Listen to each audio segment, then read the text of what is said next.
You voted for Trump. How do you feel now? Horrible. Horrible. Yes, it's time for another episode of FAFO. Yep, F around and find out, as yet another mega sheep voted with the rest of the flock and is now regretting it. And we have another story of a mom getting tricked into being arrested by ICE. Her words, not mine. So hit subscribe to Really American Media and get ready for some crocodile tears. You know, it's a common talking point amongst the mega types that if someone wants to be in America, they need to do it legally, like applying for a green card. I stood in line for hours and days before I could get my green card. Do you know anybody that crossed the border without applying for green card? Oh, yes. Unfortunately, I have family members that did. Cousins, nephews, nieces. Because those people might be deported if Donald Trump wins. That's okay. That's okay. You would be okay with your cousins I would be okay. being deported? Yeah, I will be okay. They can be deported, but they can also apply to come back to the United States, but do it the right way. How long have they been here for? Years, like 20, some like 30 years. All right, fair enough. Apply for a green card, even if you've been here for decades and you were brought here as a kid, as is the case with this story. So we tell people, do the right thing. Apply for a green card. What could go wrong? A Canadian citizen arrested by ICE at her green card interview for being in the country illegally is desperate to get out of detention.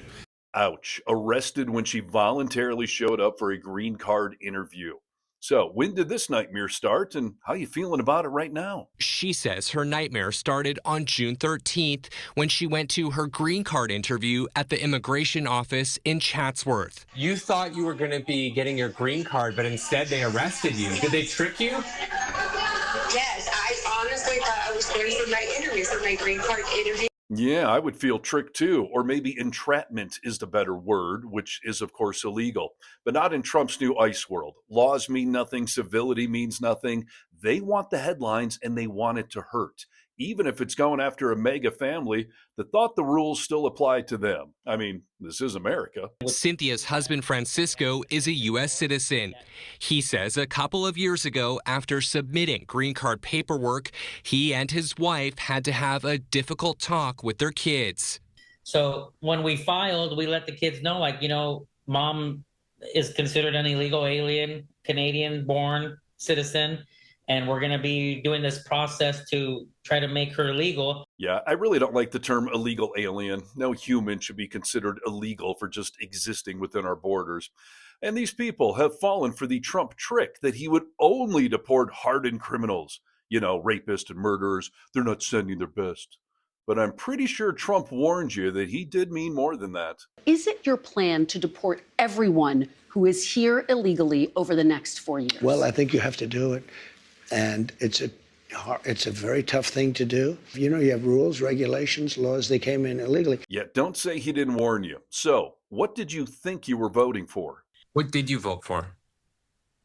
I voted for change, but I didn't vote for this change. But wait, you voted for the man promising mass deportations, yet arrogantly assumed that it would happen to thee and not to me. Cue the crocodile tears. I really do need their help.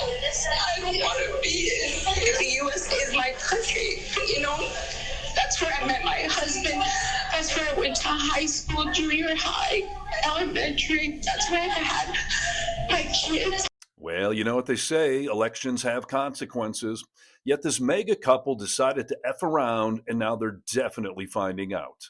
And like her husband, she too supported President Trump's promise to launch the largest deportation program of criminals in American history.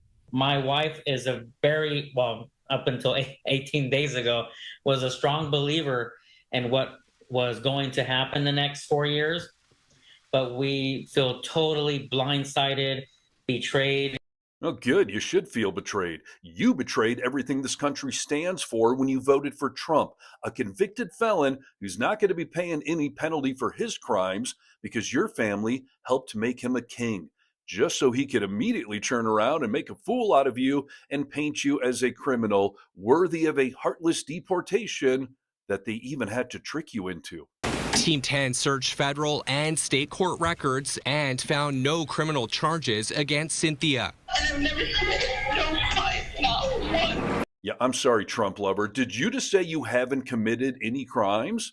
Do you need another reminder that you probably should have paid a little bit better attention during the campaign? The president has said countless times on the campaign trail, I've been with him at the rallies, I know you've been there covering them too, Peter, that he is focused on launching the largest mass deportation operation in American history of illegal criminals. And if you are an individual, a foreign national, who illegally enters the United States of America, you are, by definition, a criminal. Well, so there you go. Your wife is a criminal. And this is exactly what the both of you supported, deporting criminals.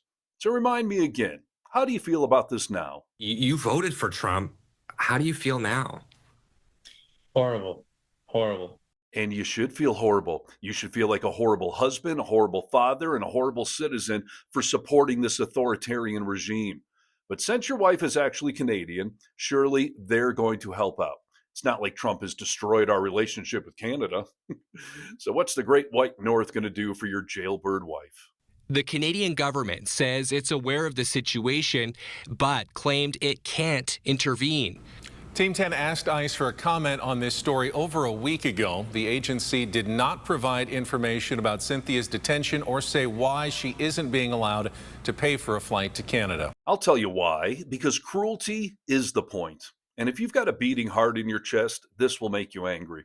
And to that husband, I know I've been hard on you, mainly because you deserve it, but it's never too late to do the right thing. So join the resistance. We welcome you. Vote blue next time, which might be difficult because I assume you'll be living in Canada with your wife, but you should still share your story with any other mega sheep that just don't get it. In other words, get vocal. From the Vocal Minority with Nick and Steve podcast, available everywhere, I'm Steve Harness for Really American Media.